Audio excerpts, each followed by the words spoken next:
Saya akan mencoba menyambungkan dengan Ustadz Husni.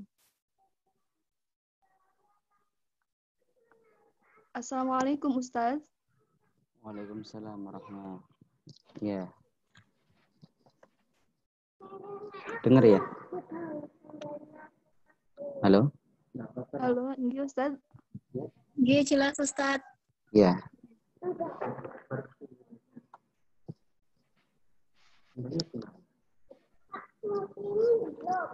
Bisa saya mulai langsung? Ini Ustadz. Assalamualaikum warahmatullahi wabarakatuh. Waalaikumsalam warahmatullahi wabarakatuh. Ya, terima kasih atas waktu yang diberikan. Bismillahirrahmanirrahim. Alhamdulillah, salatu wassalamu ala rasulillah Sayyidina Muhammad ibn Abdullah wa ala alihi wa sahbihi mawala amma ba'du. Alhamdulillah, pada kesempatan kali ini secara khusus saya bahagia sekali karena bisa silaturahim dengan teman-teman UPTQ, dan secara umum dalam konteks acara estafet UPTQ ini ya. Terakhir memang saya di UPTQ 2016 akhir, setelah itu memang tidak terlalu aktif, tapi dari jauh alhamdulillah kami masih di jajaran majelis pertimbangan organisasi masih mengontrol ya, walaupun eksistensinya tidak real, tidak konkret. Sahabat-sahabat sekalian, saya diberikan tema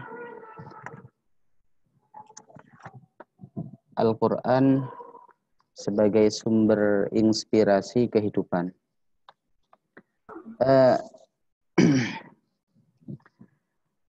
Yang pertama, saya tidak memahami secara tapi apa sebenarnya yang dimaksud oleh konseptor tema ini. Cuma saya akan memaparkan sejauh yang saya pahami tentang apa yang menjadi orientasi umum dari tema yang akan kita bahas pada pagi hari ini. Al-Quran sebagai inspirasi kehidupan. Inspirasi itu kalau dalam pandangan saya sifatnya bisa dua fungsi. Yang pertama adalah inspirasi yang sifatnya personal,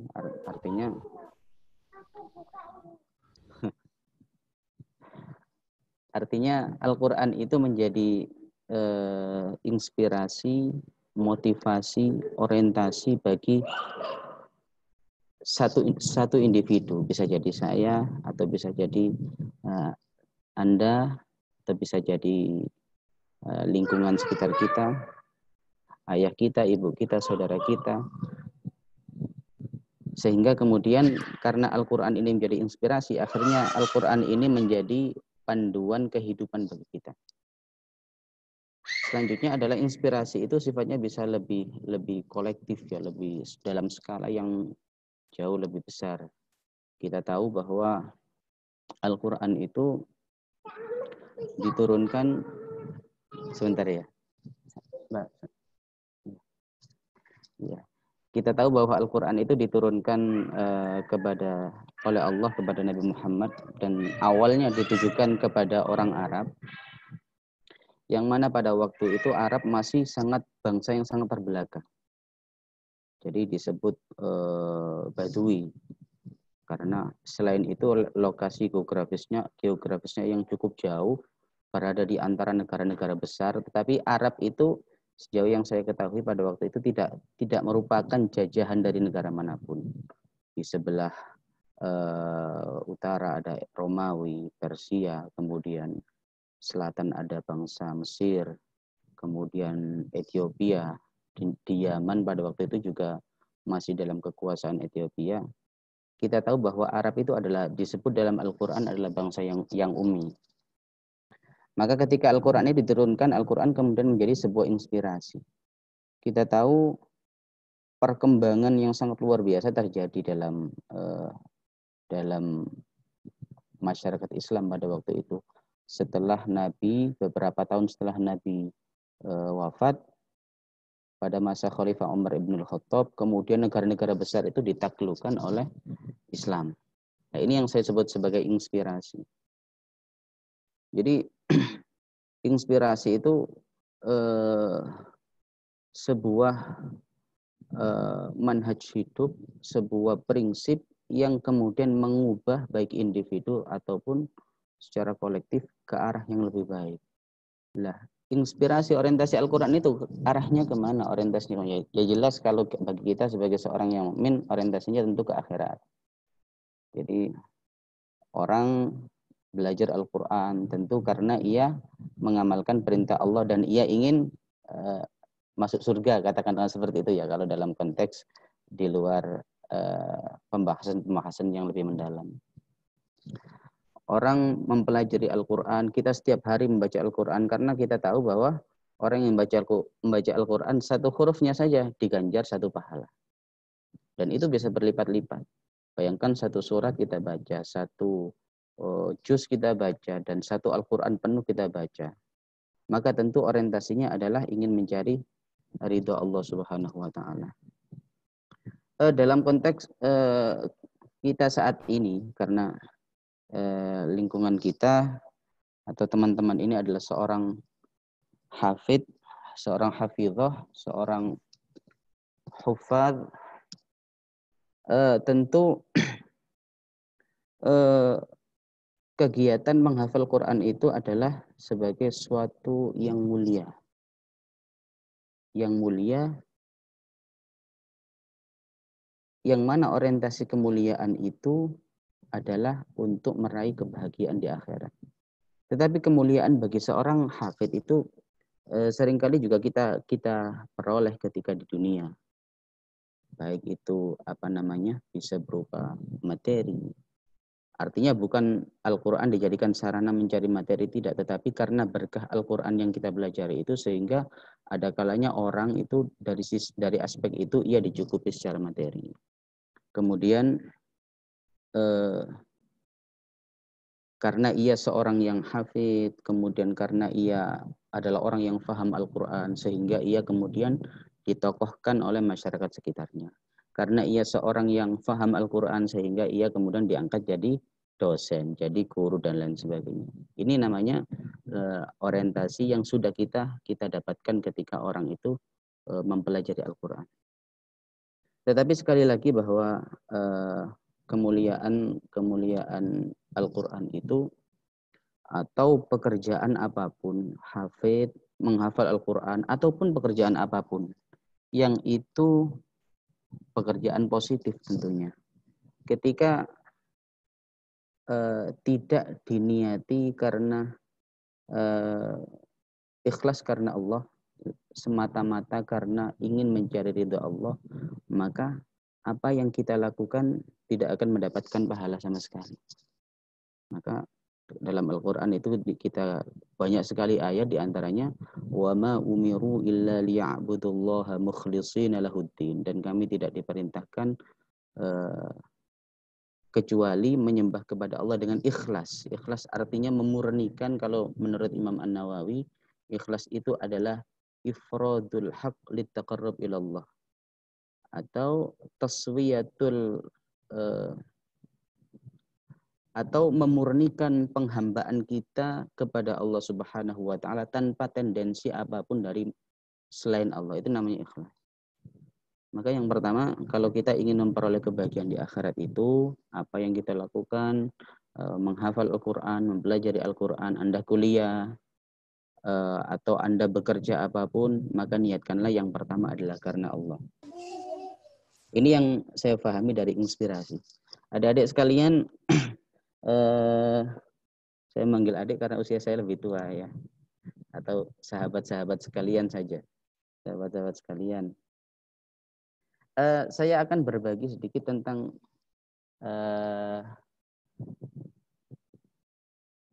menghafal Al-Quran. Share sedikit tentang pengalaman yang pernah saya lakukan. Alhamdulillah dulu saya menghafal Al-Quran tahun 2007.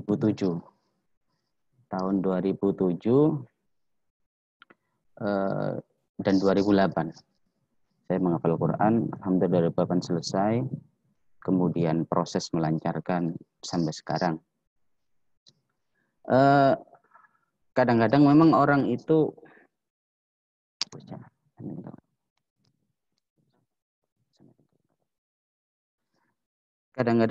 kan dia menghafal Al-Quran karena bapaknya hafid, atau bapaknya kiai, hafal Quran, punya pondok, ia dituntut mau gak mau harus menghafal.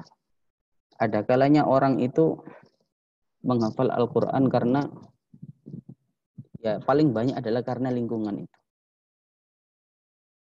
Ini share pengalaman dulu. Saya jujur, keluarga itu tidak ada satupun keluarga saya yang hafal Al-Quran. Ayah saya tidak hafal, ibu saya tidak hafal, bahkan ayah sama ibu saya itu tidak pernah mondok. Tapi alhamdulillah beliau bisa ngaji Al-Quran sehingga buka TPQ di kampung. Yes, hanya guru kampung itulah. Sejak kecil saya memang tidak diminta secara khusus oleh kedua orang tua saya untuk menghafal.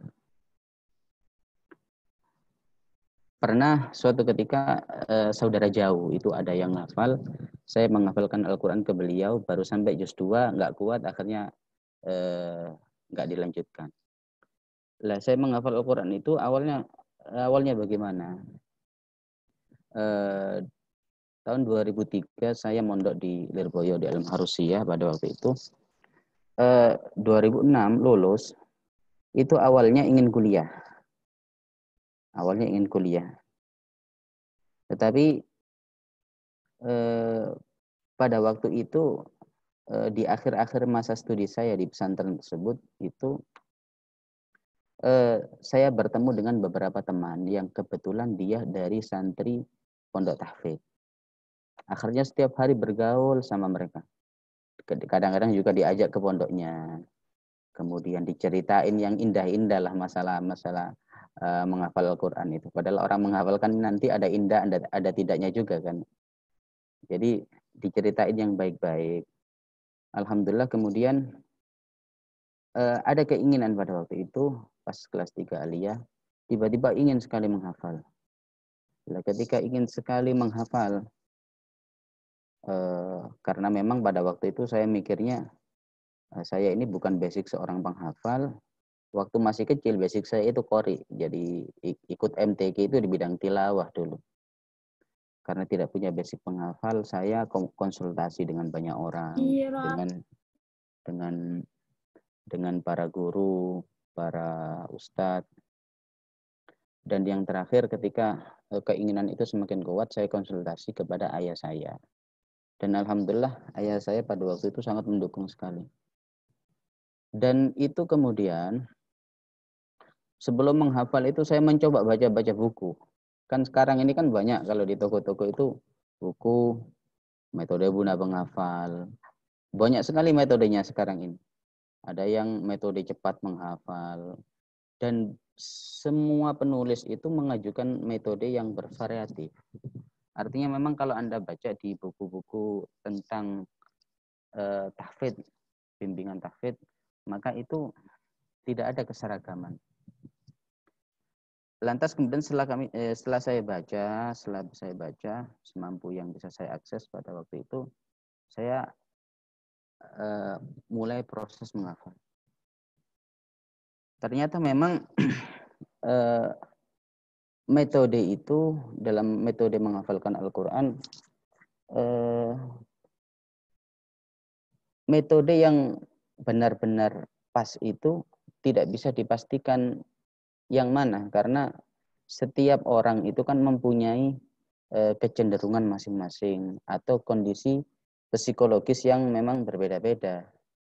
Ada kalanya orang itu juga tuntutan kegiatannya juga berbeda-beda. Ada kalanya orang itu fokus sekali menghafal, ada kalanya karena disambi kuliah, seperti saudara-saudara sekalian. Kemudian ketika saya hafal,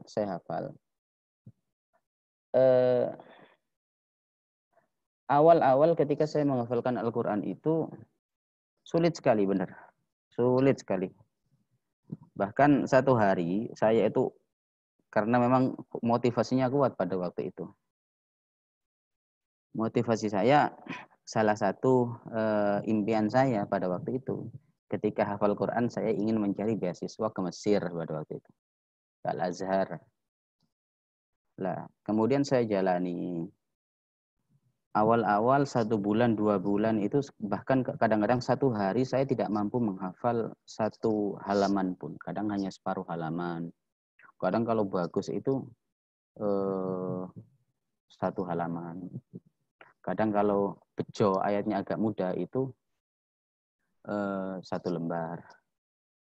Saya pada waktu itu mikir, ini kalau Al-Quran itu setebal ini ya, setebal ini. Terdiri dari 6.000 ayat lebih sekian. Saya kalkulasi pada waktu itu. Kita kan masih muda, mikirnya kan agak rasional kan pada waktu itu. Ini kalau saya hafal semua, ini 1 juz saja sudah memakan waktu 1 bulan, kadang 2 bulan. Lah ini kira-kira kapan saya bisa khatam ini? Ini kalau saya khatamnya nunggu 6 tahun atau 7 tahun, saya kuliahnya kapan? Kalau kuliahnya kapan, nikahnya kapan? Kan begitu kan nanti ke depannya kan. Akhirnya yang namanya anak muda seperti itu. Saya bingung pada waktu itu, antara lanjut atau tidak lanjut atau tidak. Pas waktu sudah dapat sekitar 5 jusan lah. Sama aja udah. Emang kualitas apa sih dicari? Ini saya dikasih waktu berapa menit ini? Moderator?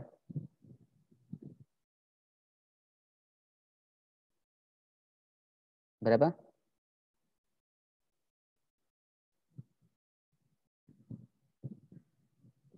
Oke, saya lanjutkan aja ya. Akhirnya ketika masih dapat 5 juz, antara lanjut atau tidak. Oh iya, 90 menit. Antara lanjut atau tidak. Tapi karena sudah kepalang tanggung, akhirnya wis dilanjut sajalah. Bismillah gitu.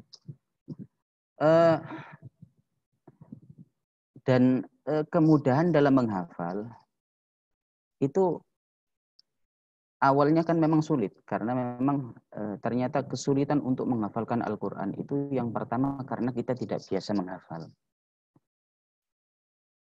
Ketika kemudian sudah kita biasakan menghafal, maka ketika sudah di atas 5 juz, kemudian 7 juz dan seterusnya, kemudahan itu lama-lama datang. Karena buah daripada konsistensi itu.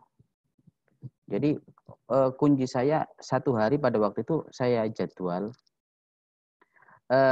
Kegiatan saya pada waktu itu memang enggak hanya mondok di tahfidz ya, jadi enggak ada.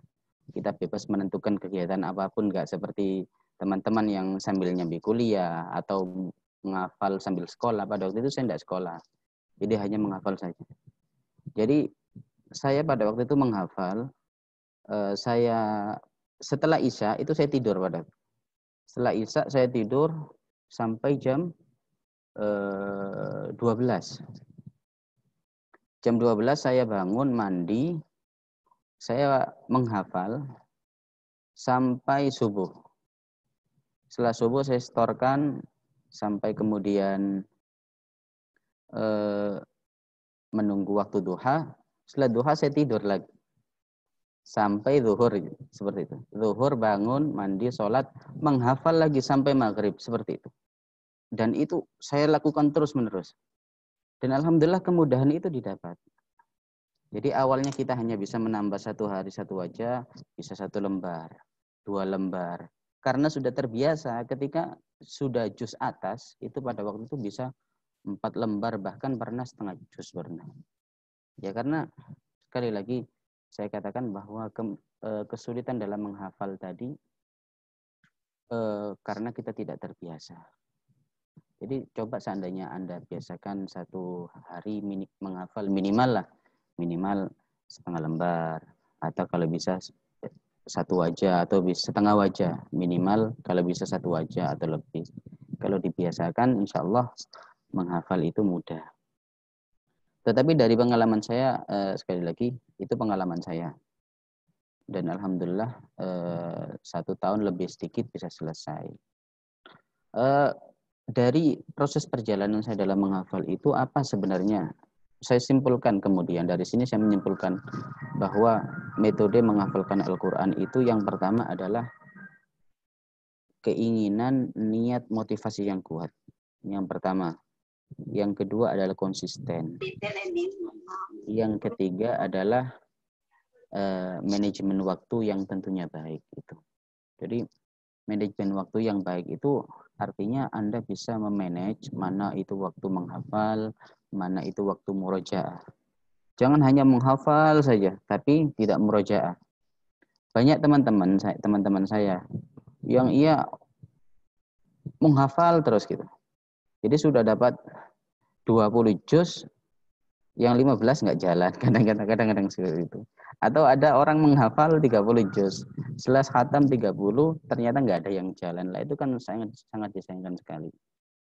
Jadi artinya manajemen waktu itu Anda bisa membagi mana itu waktu menghafal, mana itu waktu murojaah, mana itu waktu refreshing, karena memang menghafal itu diperlukan refreshing.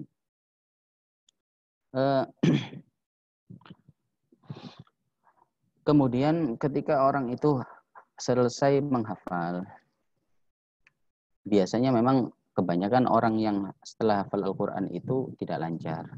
Sangat jarang sekali hafal langsung lancar, itu jarang. Nah ini maka diperlukan waktu murojaah ekstra setelah menghafalkan Al-Quran itu. Kalau saya dulu setelah menghafal, setelah selesai khatam 30 juz, itu minimal sehari saya murojaah minimal 7 juz. Yang paling sering adalah 10 sampai 15 gitu. Jadi 2 hari 3 hari khatam, 2 hari 3 hari khatam, 2 hari 3 hari khatam. Dalam jangka setengah tahun, alhamdulillah hafalan sudah lancar. Sudah jalan semua lah. Kalau dibuat semaan keliling itu enggak malu-maluin insyaallah gitu. Kemudian ini penting saya utarakan, orang menghafalkan Al-Quran, kemudian khatam, ia menjadi seorang hafid. Ini tuntutan untuk menjaga Al-Quran itu yang pertama, orang menghafalkan Al-Quran itu ibarat kontrak seumur hidup. Kontrak seumur hidup. Saya dulu ketika menjadi pengajar di UPTQ, masih menjadi musyrif dulu, yes pokoknya masih aktif di UPTQ itu.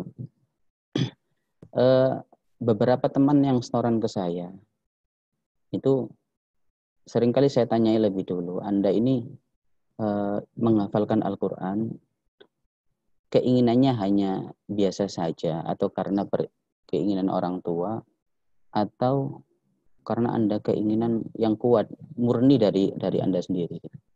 Kalau ia mengatakan dari keinginan orang tua, tapi saya sendiri nggak terlalu minat menghafal sebenarnya tadi. Ya, kalau seperti itu mending jangan diteruskan, nanti eman waktunya. Jadi kalau ingin menghafal 30 juz, jadi memang harus keinginan itu yang kuat. Keinginan yang kuat dan harus dari diri sendiri. Karena kenapa? Orang menghafal itu sekali lagi saya katakan, ia ibarat kontrak seumur hidup. Iya kan? Orang menghafalkan Al-Quran itu ibarat kontrak seumur hidup. Setelah hafal, ia dituntut untuk menjaga hafalannya sampai mati. Maka kalau hafalan lupa, terlepas hadis yang menjelaskan tentang hal ini, statusnya dan tafsirannya masih diperdebatkan oleh para ulama. Kalau orang lupa itu kan berdosa gitu. Seperti itu.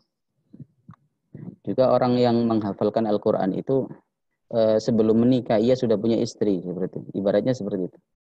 Bagaimana tidak, yang sudah ada yang diramutkan. Makanya kalau orang hafal Al-Quran, kalau sudah menikah ya ibarat kayak punya istri 2 gitu. Kalau mbak-mbak yang menikah ibarat punya suami 2 gitu.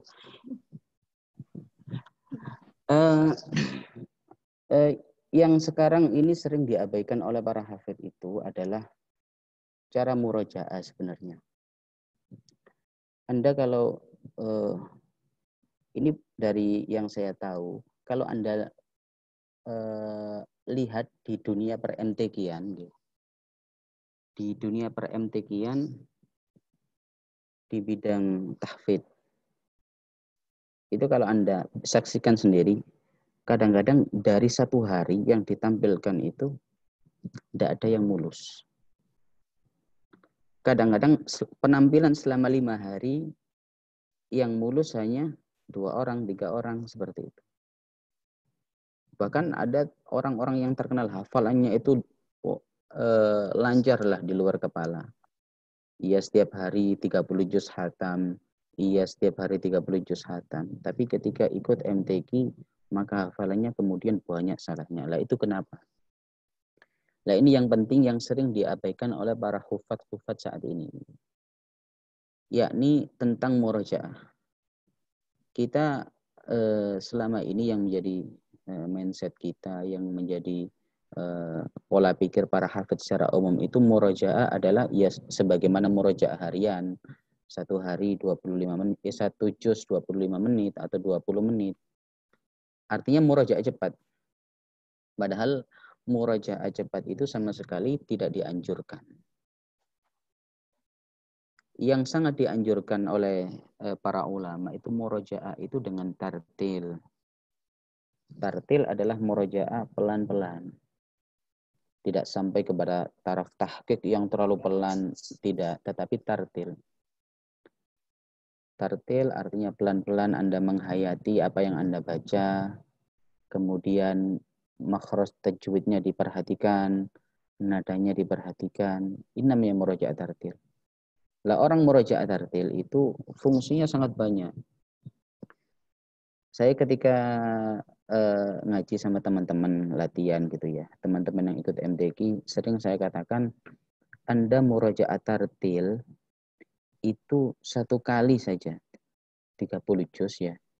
Dengan murojaah cepat sampai 10 kali, itu mending lebih baik murojaah tartil. Karena kenapa? Pengaruh terhadap kelancaran itu sangat konkret kalau tartil. Makanya teman-teman yang juara-juara MTQ itu, juara MTQ nasional, juara MTQ, itu mereka murojaahnya tartil semua. Enggak ada yang murojaah cepat kayak khataman seperti itu, enggak ada. Saya punya seorang teman yang kemarin ia juara tafsir Medan, juara tafsir, juara 1. Sebelumnya dia di MTQ periode 2014 juara 30 juz juga, juara 1 dari Jombang. Namanya Ummu Habibah namanya. Kemarin yang mewakili Indonesia di MHQ Internasional Iran. Itu dia lancar luar biasa. Bahkan diakui oleh kita sama temannya satu leteng itu memang Ummu ini. Makanya ini saya jadikan contoh karena teladan sekali. Dalam murojaahnya dia tidak hanya berusaha untuk mentartilkan Al-Quran. Tetapi tartil itu ia lakukan ketika dalam sholat. Anda bayangkan orang baca Al-Quran ketika sholat itu, apalagi tartil itu kan di luar sholat, sudah sulitnya minta ampun. Apalagi yang tidak pernah melakukannya, apalagi yang tidak terbiasa. Maka itu sulitnya minta ampun. Tetapi bagi yang terbiasa, di luar sholat itu pun tetap sulit. Saya sampai sekarang, alhamdulillah, walaupun intensitas di MTQ sudah tidak kayak dulu. Tapi alhamdulillah semoga bisa murojaah tartil terus sampai seterusnya. Lah kalau Ummu tadi, ia tidak hanya tartil, tapi tartil itu dilakukan di dalam sholat. Jadi tartil itu dilakukan di dalam sholat. Jadi kalau kadang-kadang Anda bayangkan kalau murojaah cepat itu 1 juz, itu kan antara 15 sampai 20 menit. Kalau tartil itu bisa 2 jam 1 juz. Lelah iya, pikiran lelah juga. Hati lelah juga ya. Jadi lelah pokoknya kalau murojaah tartil. Tapi nikmat luar biasa, apalagi bagi Anda yang bisa melakukannya.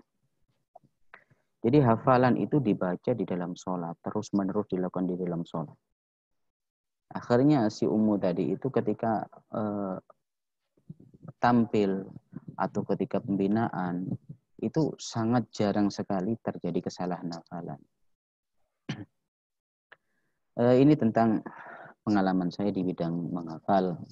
Salah satu sub pembahasan tadi yang diajukan ke saya tentang cerita pengalaman yang paling berharga. Saya pengalaman yang paling berharga, saya kira banyak pengalaman dulu, terutama ketika ikut lomba. Tapi saya kira paling berharga itu ketika saya juara di Asia Pasifik dan dapat haji, itu berharga sekali. Dan saya ini kan memang bukan berlatar belakang keluarga berada, tidak. Saya ya keluarga standar kelas menengah saja, bahkan kelas menengah ke bawah lah dulu. Cuma ayah saya selalu menanamkan prinsip hidup, mimpi-mimpi jangan kamu itu harus meskipun ayah seperti ini, kata ayah saya dulu, meskipun ayah seperti ini nggak sekolah, ayah saya dan ibu saya itu hanya lulusan SD, lulusan MI. Jadi meskipun ayah sama ibu nggak sekolah, nggak mondok, kamu harus punya cita-cita yang tinggi. Kamu harus sekolah yang tinggi, bila perlu nanti sampai doktor. Kamu harus punya prestasi yang tinggi. Jadi beliau selalu menanamkan prinsip yang kuat tentang sebuah impian itu kepada saya. Termasuk ketika haji. Anda bayangkan haji sekarang itu, kenapa waktu itu di MHQ Asia Pasifik sangat berkesan bagi saya. Karena ya ada hadiah hajinya itu. Karena memang salah satu harapan saya ini kan haji, mau daftar nggak punya uang gitu. Kalau seandainya punya uang pun antriannya kalau sekarang daftar itu berapa tahun? 25 tahun kalau nggak salah sekarang ya.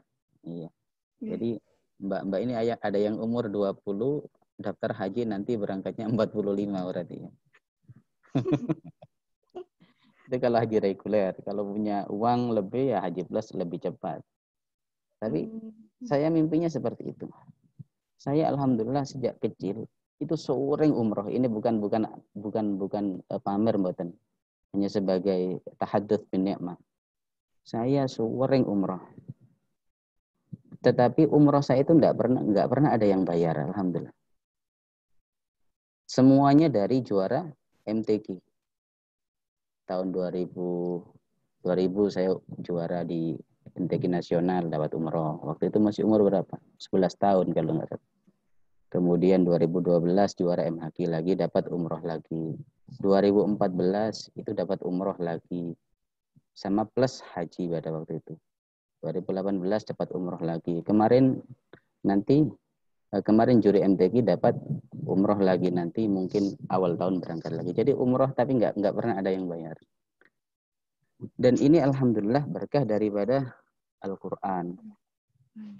Ini berkah daripada Al-Quran. Kembali ke tadi masalah lomba. Pada waktu itu saya ya mikirannya tentang haji itu tadi. Saya tidak mau daftar, nggak ada uang. Seandainya ada uang ya daftarnya lama. Maka bagaimana saya itu bisa juara MTQ dan dapat hadiah haji pada waktu itu. Pada waktu itu tahun 2014 saya masih mahasiswa S1 pada waktu itu. Ketika saya belum menjadi ketua UPTQ, kalau sekarang kan UPTQ UIN secara umum melalui UPTQ itu setiap tahun kan dapat kuota MHQ kedubes. Entah, nggak tahu sekarang diurus oleh ketua umumnya atau tidak. Dulu angkatan pas ketika saya jadi ketua umum, saya perjuangkan UIN itu agar dapat kuota kedubes, MHQ kedubes. Dan itu 2 tahun mengirimkan peserta, kita mengirimkan peserta. Nah, ketika waktu saya juara MHQ kedubes itu tahun 2014, saya waktu itu masih belum menjadi ketua umum ya, jadi masih kuliah semester 2 atau semester berapa. Saya minta ke ketua umumnya untuk mengajukan surat ke kedubes agar UIN dipanggil dan mengirimkan peserta seperti itu. Karena saya tahu bahwa MHQ kedubes itu hadiahnya haji. Kan MHQ kedubes itu MHQ yang dilaksanakan di Jakarta. Itu penyelenggaranya adalah pemerintah Saudi, Raja Saudi yang bekerja sama dengan pemerintah Indonesia. Makanya satu-satunya lomba di Indonesia yang sekarang ada hadiah hajinya ya MHQ Kedubes itu. Pada waktu itu saya mengajukan lewat UIN, tetapi kemudian tidak bisa karena teman-teman pada waktu itu pengurus UPTQ periode pada waktu itu mungkin belum terlalu medannya nggak tahu, pengalaman ke situ tidak punya akses. Akhirnya saya mengalir saja. Tiba-tiba MHQ Kedubes kurang berapa minggu kalau nggak salah. Itu saya ditelepon oleh Kanwil Depak di Jawa Timur. Pada waktu itu namanya Pak Sirot namanya. Pak Sirot waktu itu nelpon saya, Husni, sampean untuk 2 minggu lagi mewakili LPTQ Jawa Timur ya untuk ikut MHQ Kedubes. Saya itu antara senang dan tidak ya waktu itu. Senangnya karena ikut Kedubes, tapi kagetnya tidak siap karena memang kesiapannya tidak benar-benar tidak siap pada waktu itu. Murojaah memang sudah nggak konsisten, apalagi kita kalau kuliah kan memang banyak tugas numpuk seperti itu kan, makalah dan lain sebagainya. Akhirnya memang murojaah tartil itu sudah beberapa bulan tidak dilakukan. Akhirnya karena waktu itu persiapan saya itu hanya 12 hari pada waktu itu. 12 hari ini untuk menghatamkan 30 juz saja rasanya enggak nutut. Akhirnya saya punya cara lain, saya murojaah tartil iya, tapi latihan soal itu diperbanyak. Dan yang melatih pada waktu itu ya ayah saya sendiri. Jadi satu soal itu makanya saya selalu tekankan kepada teman-teman yang ikut lomba, latihan soal itu dimaksimalkan. Jadi 3 bulan sebelum kamu ikut lomba, ini idealnya. 1 hari kita latihan soal minimal 20 soal. Karena kenapa? Soal yang kita lakukan itu, latihan soal. Kalau ada yang salah kan kita benahi. Nah itu kebanyakan di antara soal-soal yang kita lakukan itu nanti muncul di panggung MHQ.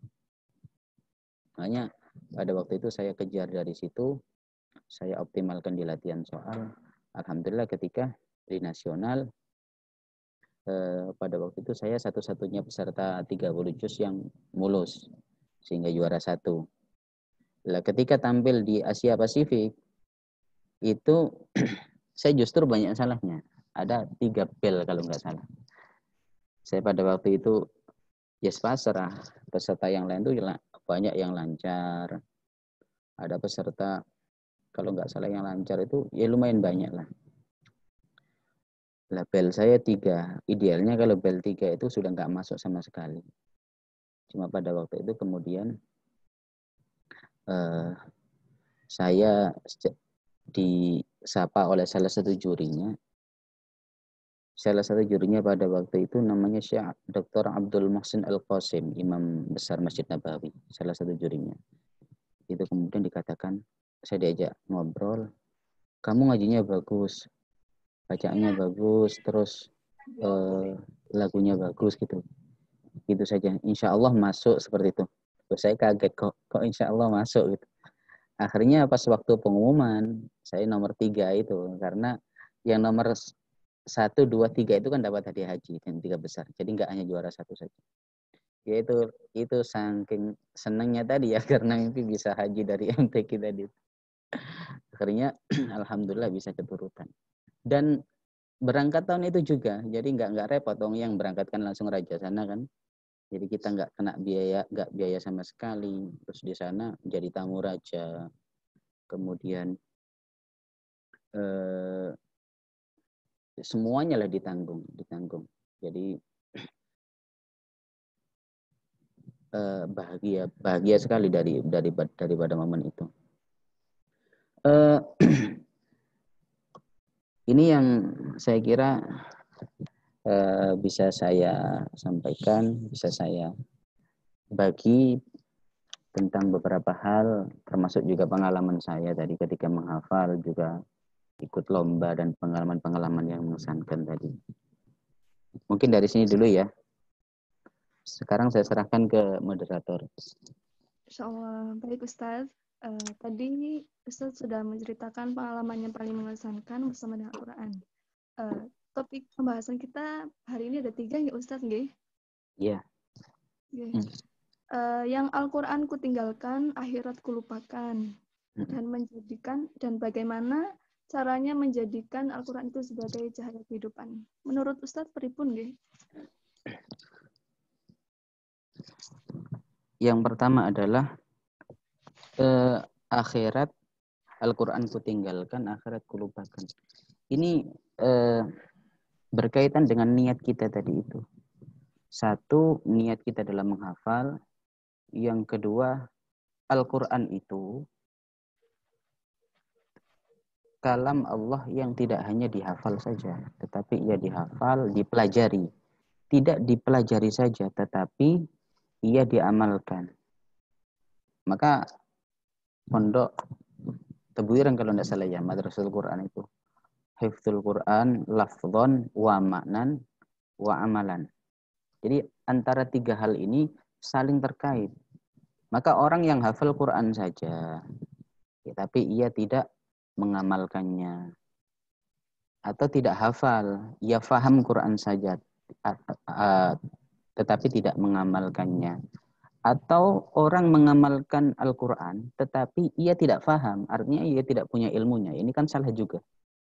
Maka ini termasuk daripada orang yang meninggalkan akhirat itu juga. Artinya memang harus saling terkait antara 3 hal itu. Dan yang pertama tadi yang menjadi landasan daripada semua itu adalah niatnya tadi. Niat yang tulus, ikhlas, menghafal, mempelajari, dan apapun itu karena Allah.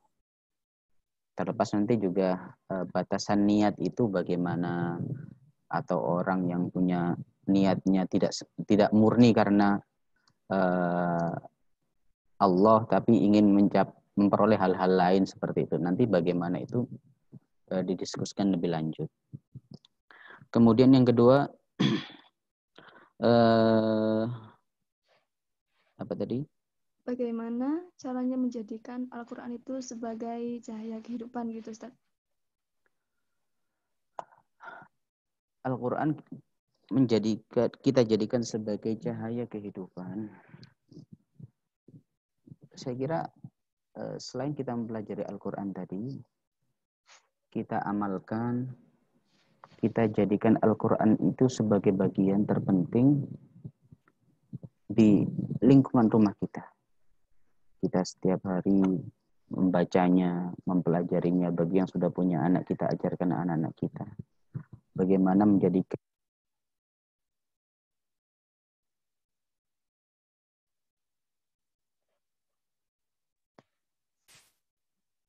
Mohon maaf, Ustaz. Suaranya ke unmute.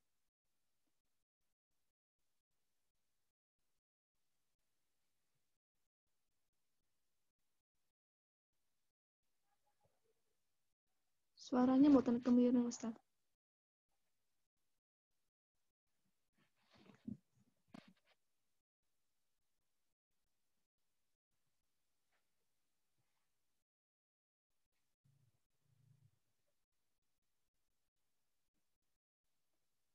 Dereng.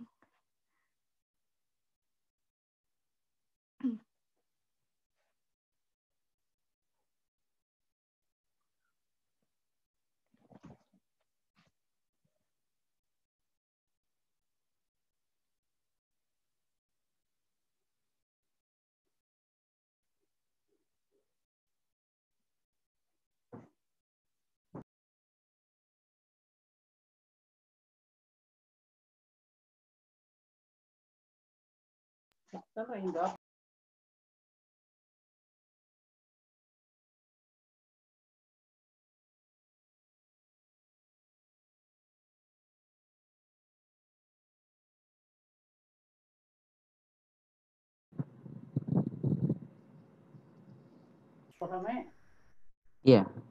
Halo. Halo, nggih Ustaz. Dengar. Sampun. Tadi mboten kemiring. Yang sebagai cahaya kehidupan tadi ya. Ya, caranya dengan kita mempelajari, mengamalkannya itulah. Mengamalkannya, kemudian dalam konteks di rumah kita jadikan rumah kita itu sebagai rumah Al-Quran. Kita ajari anak-anak kita membaca Al-Quran. Kita membaca Al-Quran setiap hari. Kita beramal dengan amal Al-Quran seperti itu.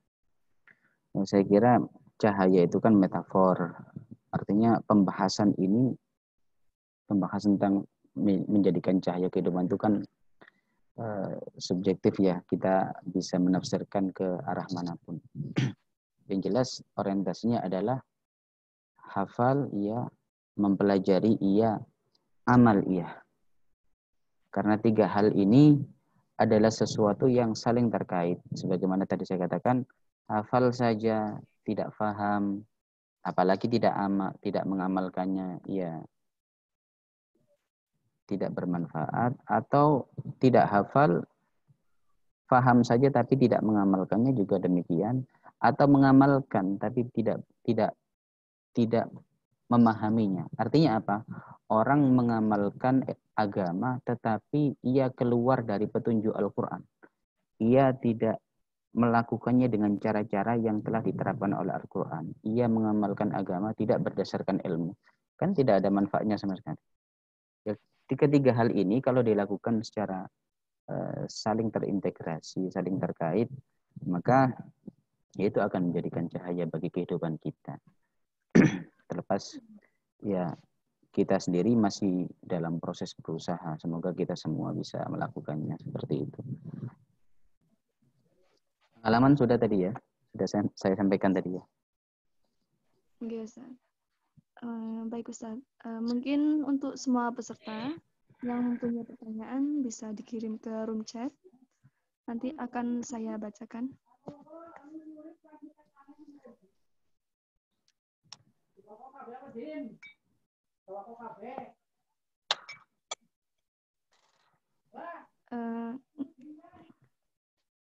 Niki Ustaz. Ada pertanyaan. Assalamualaikum Ustaz. Bagaimana caranya supaya bisa membiasakan untuk memiliki metode seperti Ustaz G? Seperti mandi jam 12, kemudian menghafal hingga subuh. Mungkin bagi kita yang awam masih berat G Ustaz untuk memulai waktu metode yang seperti itu. Apakah waktu setelah duhur itu adalah waktu yang baik G Ustaz untuk menghafal? Syukran Ustaz. Dari Atika Hafsah.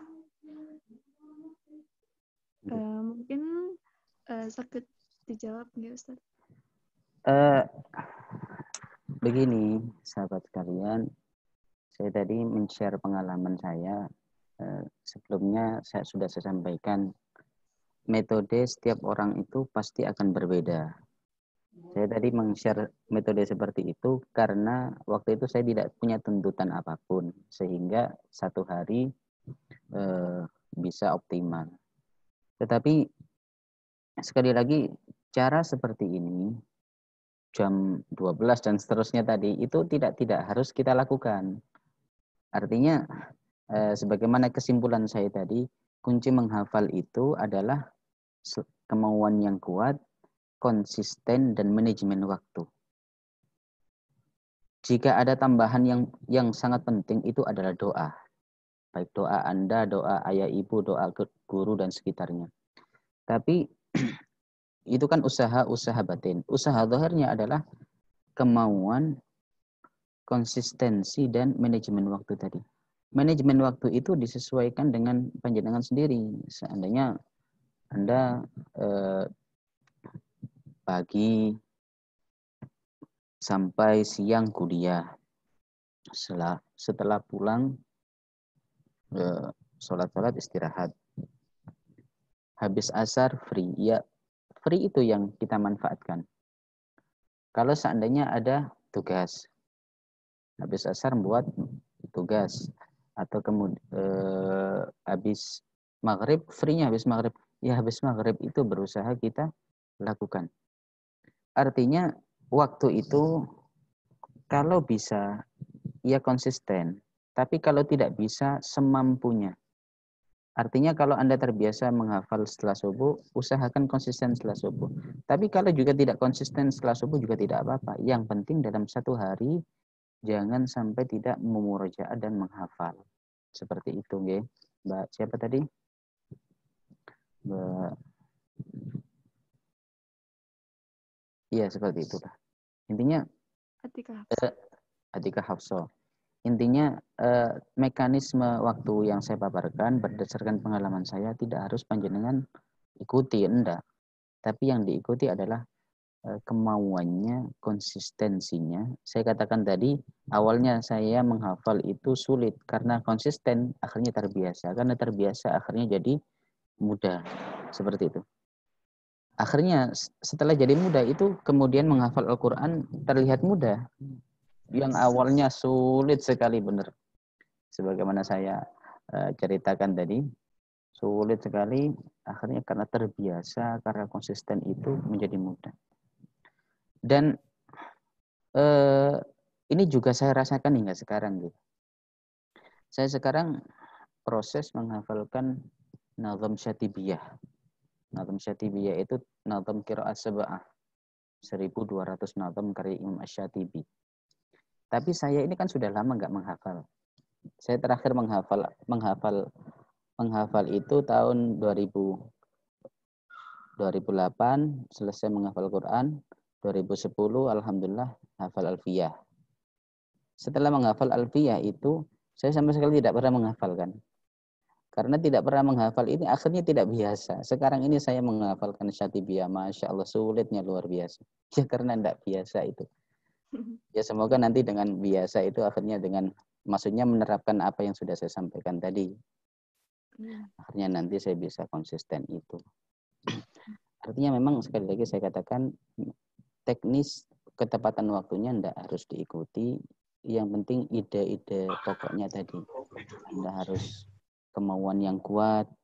Nah, orang itu ada kalanya kemauan kuat, tapi seiring berjalannya waktu, ya ternyata tidak kuat seperti itu. Karena pengaruh apa? Pengaruh lingkungan, pengaruh teman, dan lain sebagainya.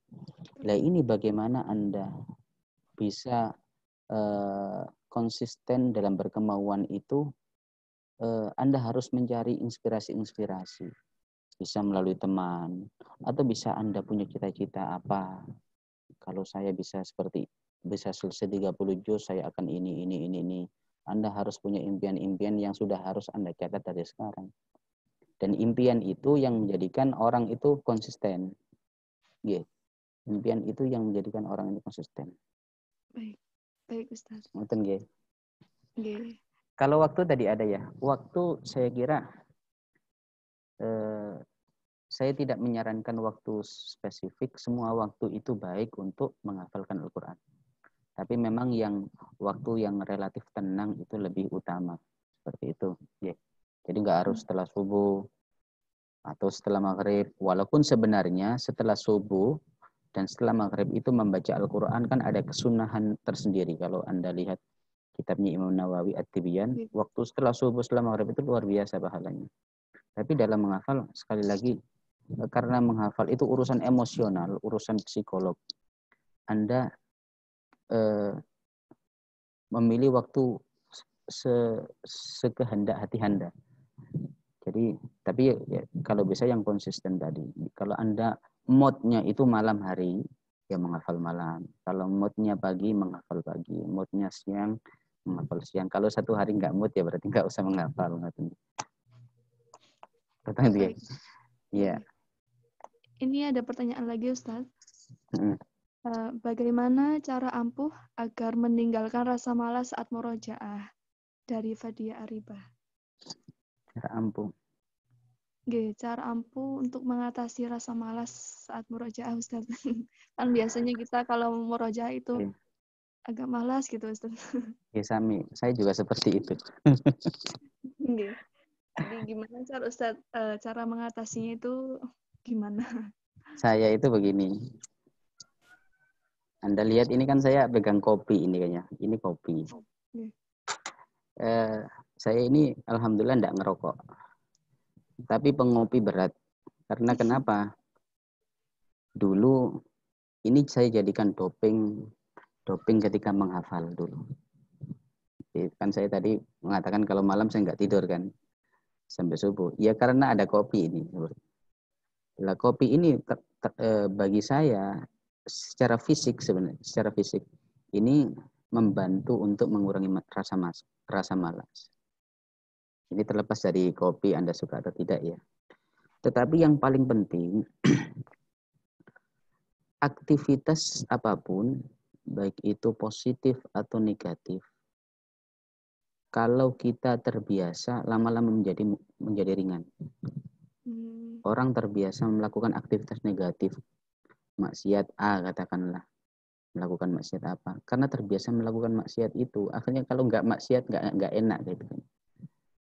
Sebaliknya aktivitas positif, Anda sholat berjamaah di masjid. Awalnya berat. Kalau Anda paksa, Anda biasakan lama-lama. Kalau tidak jamaah, Anda enak. Iya, sama dengan orang menghafal. Orang menghafal seperti itu. Awalnya murojaah itu memang sesuatu yang sangat berat. Ya awalnya bagaimana tipsnya? Tipsnya kalau dari diri kita bisa dengan dua cara. Yang pertama Anda harus punya motivasi, impian, dan target. Kalau Anda Qurannya belum lancar, tahun depan saya harus lancar. Ini namanya target. Atau kalau sekarang yang masih semester 5 katakanlah, saya semester 8 wisuda harus hafidh. Ini namanya target. Yang kedua, untuk merealisasikan target ini memang tidak hanya menjadi sebuah wacana ya, jadi harus diusahakan. Cara mengusahakannya bagaimana? Ya tadi, aktivitas positif atau negatif kalau terbiasa akan menjadi ringan. Nah, cara membiasakannya bagaimana? Ya awalnya harus cara membiasakannya bagaimana? Ya harus dipaksa. Pertama-tama memang harus dipaksa. Harus punya target tadi, kemudian harus dipaksa juga. Jadi kalau sudah dipaksa, lama-lama terbiasa, insya Allah ringan juga. Insya Allah ringan. Walaupun sebenarnya begini Mbak, rasa malas itu siapapun itu pasti ada rasa malas. Orang biasa, ustadz, kiai, atau wali mungkin juga aja ada rasa malas mungkin. Enggak bercanda. Artinya semua rasa malas itu adalah sifat manusiawi. Artinya enggak semua orang pasti punya rasa malas. Cara menyiasatinya bagaimana ya tadi? Awalnya kita paksa, lama-lama menjadi biasa. Ada dulu ketika saya kuliah itu ada teman. Setiap hari mesti terbiasa terlambat 10 menit. Ya. Jadi setiap hari ya mesti ada masalah dengan dosen manapun, karena ia selalu terlambat 10 menit. Pernah saya tanya lah, kamu itu kok nggak bisa tepat waktu sih, kenapa? Kok mesti terlambatnya 10 menit? Aku nih gak terlambat 10 menit, gak enak, katanya gitu. Ya gitulah. Intinya memang harus dipaksa, Anda harus punya target, punya impian. Baik Ustaz. Untuk selanjutnya Ustaz ya. Iya. Bagaimana tips atau cara jenengan menjaga hafalan ketika sudah kesibukan sudah mulai banyak seperti kami para mahasiswa, dan bagaimana cara panjenengan membagi seluruh jumlah hafalan untuk bisa dimurojaah secara merata? Kan biasanya kita mahasiswa kan banyak yang ikut organisasi gitu Ustaz, atau banyak tugas juga. Usahakan bawa Quran. Sebentar. Saya sendiri seperti ini. Sampai sekarang saya sendiri dalam murojaah tidak konsisten, termasuk orang yang tidak konsisten. Sekarang. Kadang-kadang kalau ada kesibukan padat gitu, saya usahakan baca walaupun hanya 1 halaman. Kadang-kadang saya tidak sempat murojaah sama sekali, sempatnya hanya ketika mengimami sholat kan. Kalau Selasa itu kan jadwal saya di Al-Akbar. Kalau Kemis jadwal saya di Masjid Baitur Rozak di Citraland sana. Itu alhamdulillah membantu sekali untuk saya murojaah. Artinya sibuk-sibuknya saya tetap murojaah walaupun itu hanya 1 halaman. Kadang kalau semangat ya sampai berjus-jus. Kalau tidak semangat sampai kita tidak murojaah. Walaupun sebenarnya ini ya tidak harus panjenengan ikuti, tidak. Artinya lebih baik Anda punya target minimal 1 hari minimal 3 juz atau 1 juz atau 5 juz dan lain sebagainya. Kemudian ada kalanya orang itu sangat sibuk sehingga kemudian tidak sempat membawa mushaf. Itu bawa mushaf kemanapun Anda pergi, mushaf kecil gitu ya. Kalau tidak sempat membawa mushaf, HP Anda diinstal yang mushaf itu kan ada kan. Jadi saya gitu, kalau saya nggak bawa, kalau kemana-mana gitu nggak bawa mushaf, ya saya murojaahnya lewat HP seperti itu. Jadi selagi itu ada waktu kosong, usahakan murojaah. Kadang-kadang dalam 1 hari ya, kesibukan saya padat, kadang-kadang pagi ngajar, sore ada acara kemana, terus kemudian baru sempatnya di perjalanan. Itu saya murojaah di perjalanan. Kadang-kadang juga ketika kemarin kesibukan di kampus sangat padat, kemudian ada waktu sebentar ke masjid, habis sholat murojaah. Pokoknya usahakan selagi itu ada waktu harus murojaah. Sesibuk-sibuknya aktivis itu pasti tetap ada waktu luang lah, tidak 24 jam sibuk lah. Iya kan, saya dulu kan juga aktivis. Tetapi selalu ada waktu lah. Insya Allah selalu ada waktu untuk Al-Quran selagi kita mau gitu. Beda lagi ketika yang mengatur ya Ustaz ya. Ya apa? Berarti kita sendiri yang mengatur karena kita tahu waktu. Iya, saya kira disesuaikan dengan waktu Anda sendiri-sendiri. Satu pertanyaan lagi nggih Ustaz nggih? Iya. Nggih.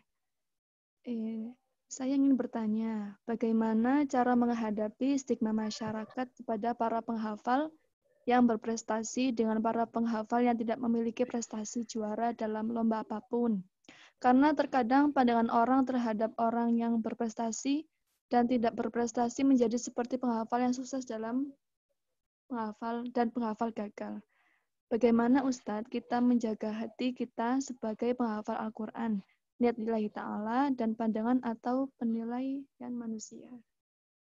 Gitu Ustadz.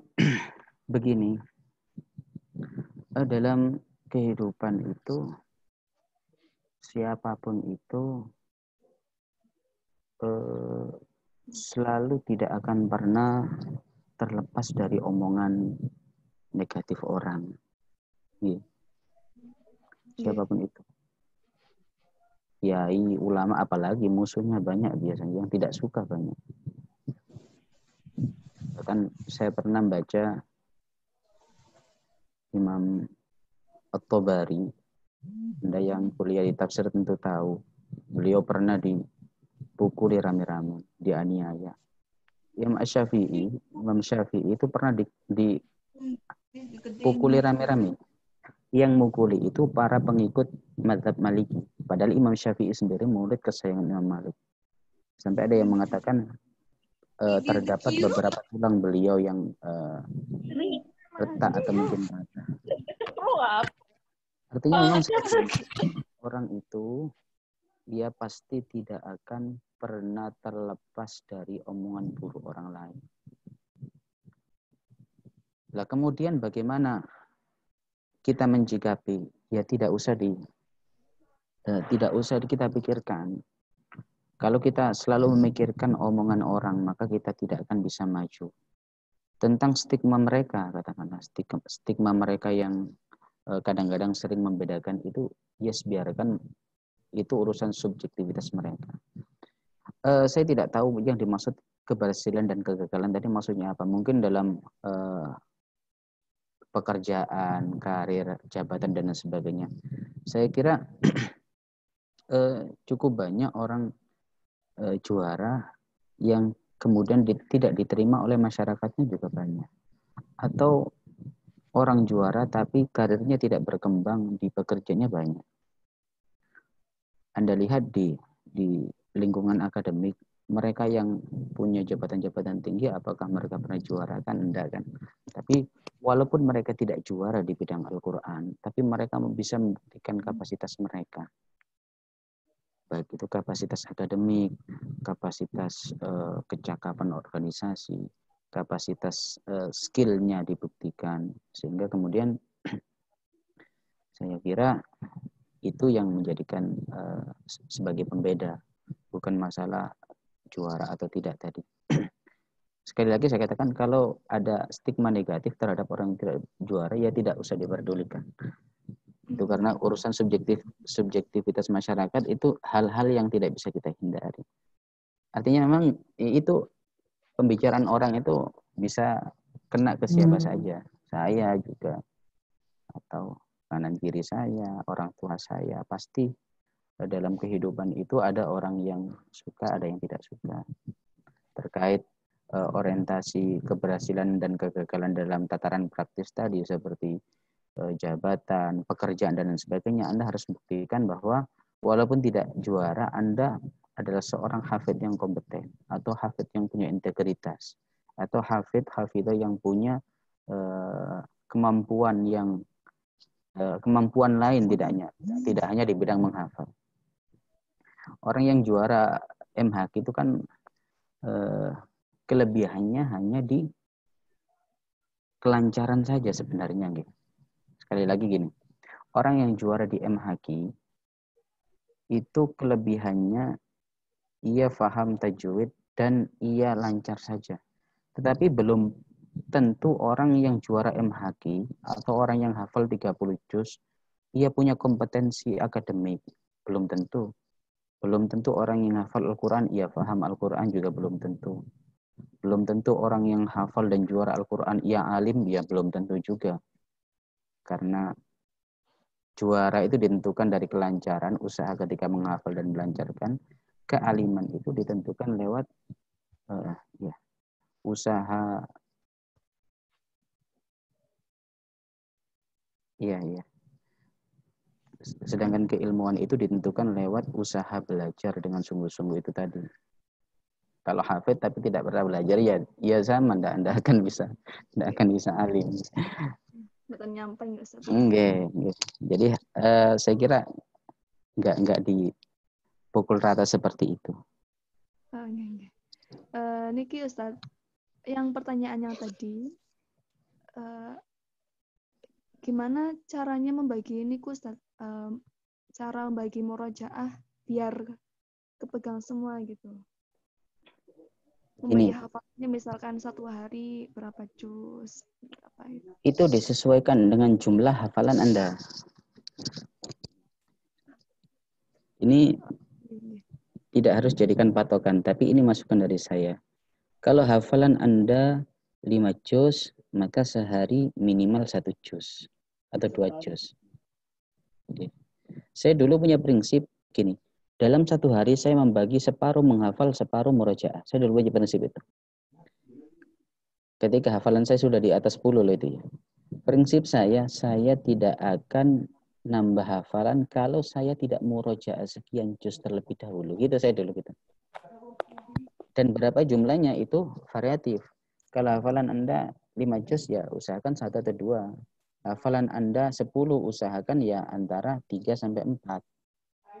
Kalau hafalan Anda sudah 10 sampai 15, usahakan 1 hari ya 5, 6 gitulah. Antara 5 juz, 6 juz, 7 juz.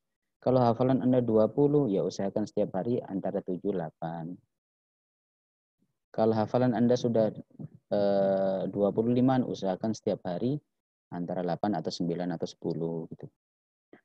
Kalau hafalan Anda baru khatam, ya usahakan kayak saya tadi, minimal sehari 7 juz, 10 itu sampai hafalan Anda benar-benar lancar, sampai benar-benar melekat ke otak, sampai mungkin benar-benar. Karena Al-Quran itu bisa agak santainya kalau sudah hatam dan lancar. Itu sudah agak santai. Kalau hafal tapi tidak lancar-lancar itu masih kepikiran biasanya, iya kan? Masih pusing biasanya. Ya memang seperti itu. Jadi usahakan seimbang. Saya ulangi lagi, kalau hafalan 5 bisa 1 atau 2. Hafalan 10 bisa 3 atau 4. Hafalan 15 bisa 5 atau 6 atau 7. Seperti ya, disesuaikan dengan kondisi hafalan Anda lah. Kalau masih banyak yang bermasalah ya lebih baik lebih ditingkatkan semakin baik. Baik, Ustaz.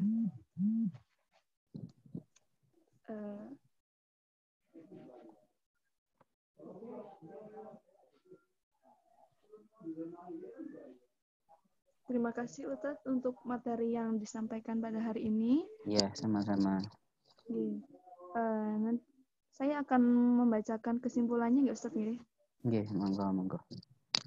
Jadi inspirasi itu mempunyai 2 fungsi, yaitu yang sifatnya personal dan sifatnya kolektif. Yang sifatnya personal itu Al-Quran bisa menjadi inspirasi sehingga menjadi panduan bagi kita untuk menjadi yang lebih baik lagi. Jadi sebuah inspirasi itu merupakan sebuah prinsip yang kemudian mengubah individu secara kolektif untuk lebih baik lagi. Dan metode menghafal Al-Quran itu ada 3. Yang pertama, keinginan motivasi yang kuat. Yang kedua, konsisten. Dan yang ketiga, manajemen waktu yang baik. Keempat, doa. Yang keempat bisa ditambahi dengan doa. Lalu untuk tips murojaah biar kuat itu ada 2. Yang pertama, target. Dan yang kedua, dipaksa. Dan cara memperoleh kebahagiaan di akhirat, niatkan semuanya hanya karena Allah Subhanahu wa Ta'ala. Niki, mangke misalkan ada pertanyaan lagi, nanti bisa tanya di luar niki nggak Ustaz nggih? Oke, insyaallah. Nanti jawabannya saya akan share di grup peserta. Ini ada berapa peserta ini yang ikut? Niki aslinya banyak Ustaz, ada lebih dari 80-an ya. 70-an. Karena dibagi dari kemarin, ya. Napa Ustaz? Dibagi dari kemarin itu. Napa nih? Oh, 80 untuk hari ini saja gitu ta. Sebenarnya.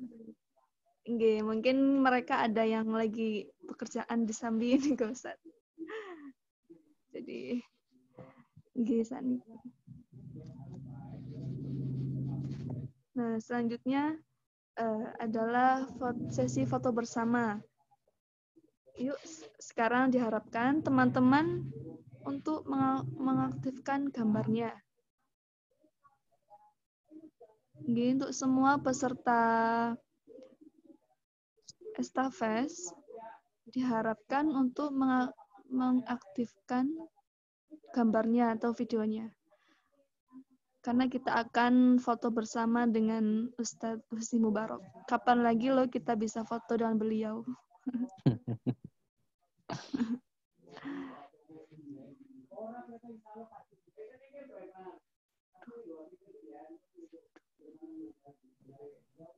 Ini mahasiswa UIN semua atau ada yang dari luar UIN? Ada yang dari luar, Ustaz.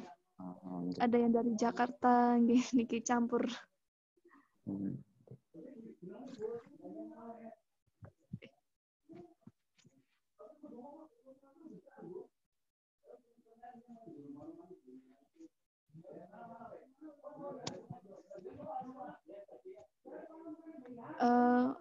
Monggo peserta yang belum mengaktifkan bisa segera mengaktifkan gambarnya agar bisa panitia meng-screenshot.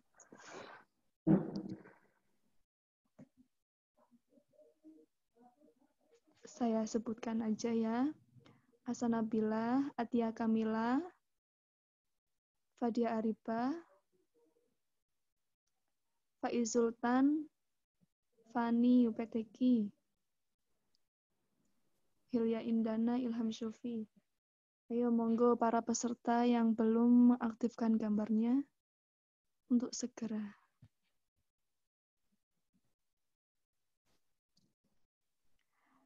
Fotonya dengan pose UPTQ ya, 30 juz gini ya. Mana? Oke, semuanya gitu ya? sudah siap. Ini yang belum mengaktifkan kemana ya orangnya ya?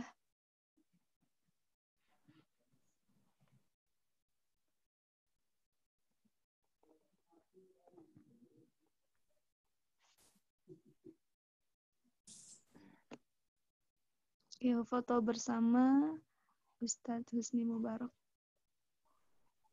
Dikasih Bapak ya, Mbak Indah. Oke, siap.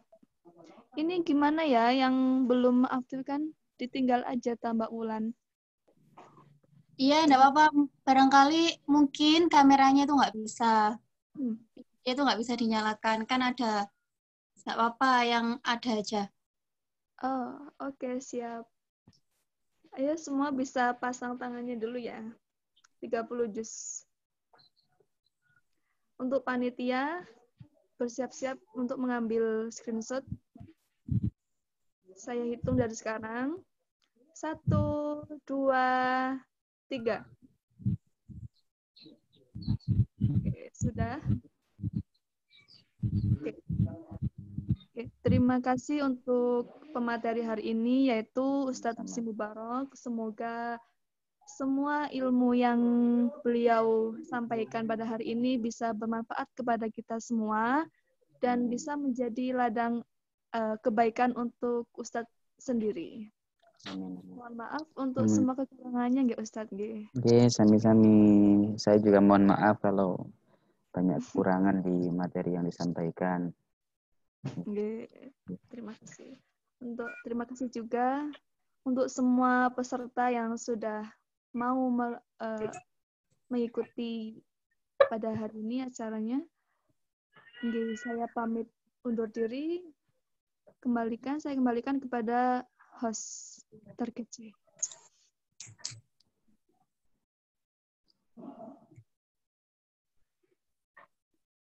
Alhamdulillahirrabbilalamin. Akhirnya materi kali ini telah selesai disampaikan. Sekali lagi kami sampaikan terima kasih yang sebesar-besarnya kepada guru kita ya, yang telah menyampaikan materi yang insya Allah bisa memberikan manfaat bagi kita semua. Amin. Juga terima kasih kepada Mbak siapa tadi? Mbak Indah ya, sebagai moderator yang telah memimpin jalannya seminar kali ini. Oke, terima kasih ya Mbak. Nah,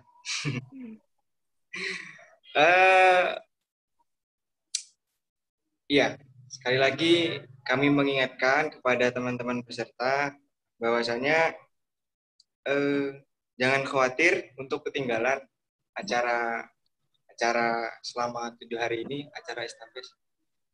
Karena acara ini, seminar ini, dari awal sampai akhir nantinya akan diupload di channel YouTube UPTQ Winsa.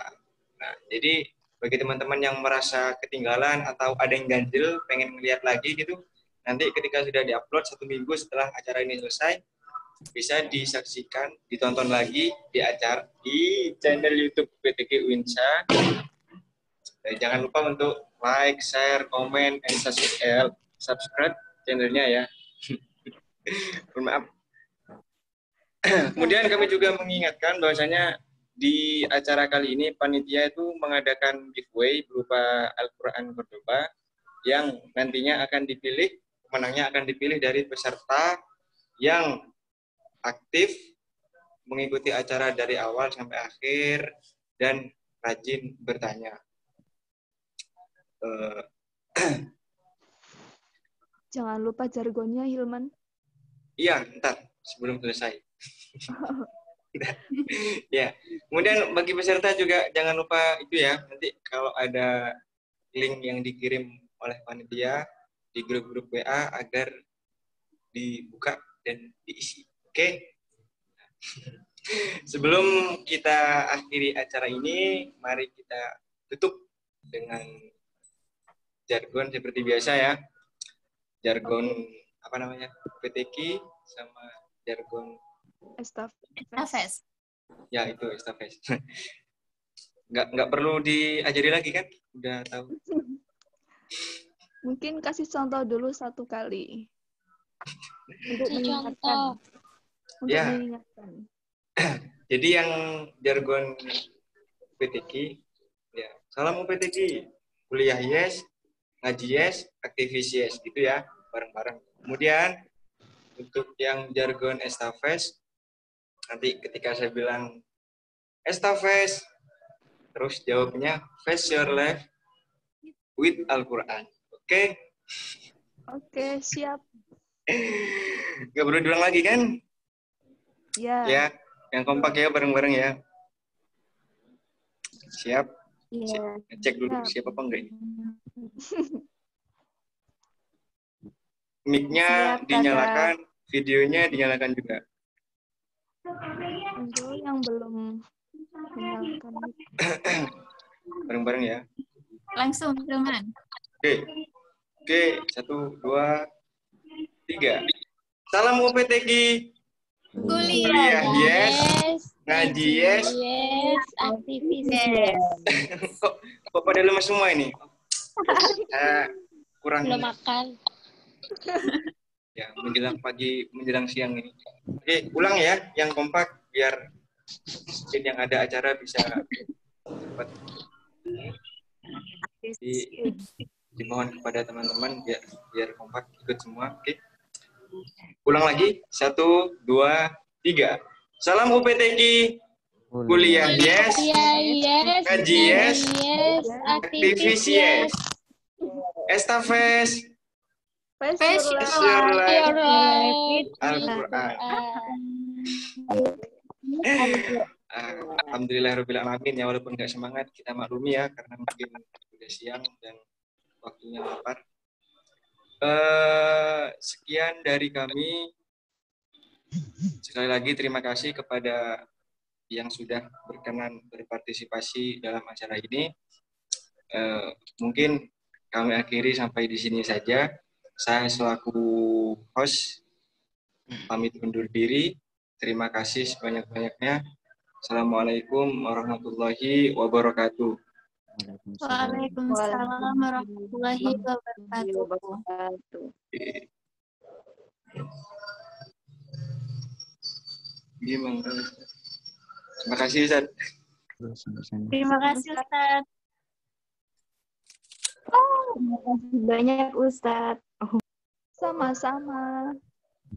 Saya pamit undur diri ya, Mbak. Makasih ya, saya ini Iya. banyak kendala hari ini. Hilman jadi CEO wedding. Hah? Jadi Apa sih, CEO wedding. Jadi apa IO. namanya? WO. Ayo, wedding organizer.